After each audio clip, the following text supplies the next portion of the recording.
ដើម្បីបង្កើនប្រសិទ្ធភាពនៃការលូតលាស់របស់មាន់យើងអាចធ្វើមេចំណីដើម្បីបំពន់បានតាមលក្ខណៈងាយៗក្នុងការធ្វើដោយមានសារធាតុស្រស់ៗដូចជា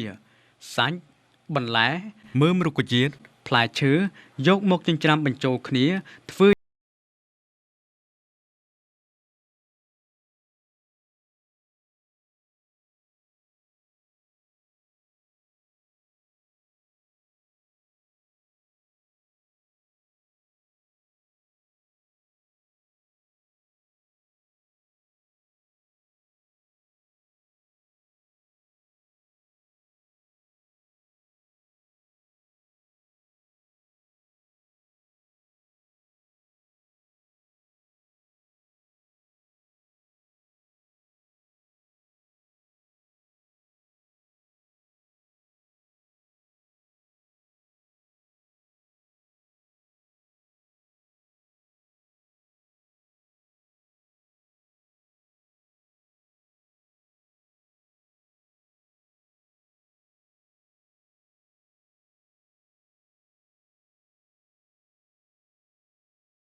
ធាតុផ្សំទាំងអស់ចូលគ្នាឲ្យសព្វហើយ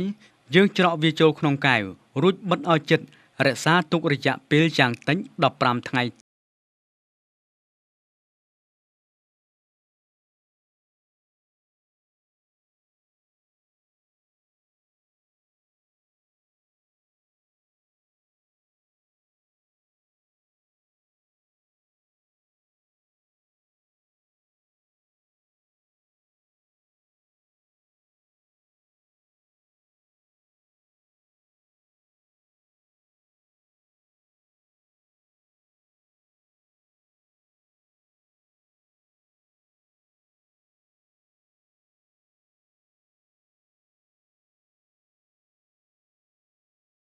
អាចយកវាលាយជាមួយនឹងចំណីឲ្យមាន់ស៊ីក្នុងកម្រិត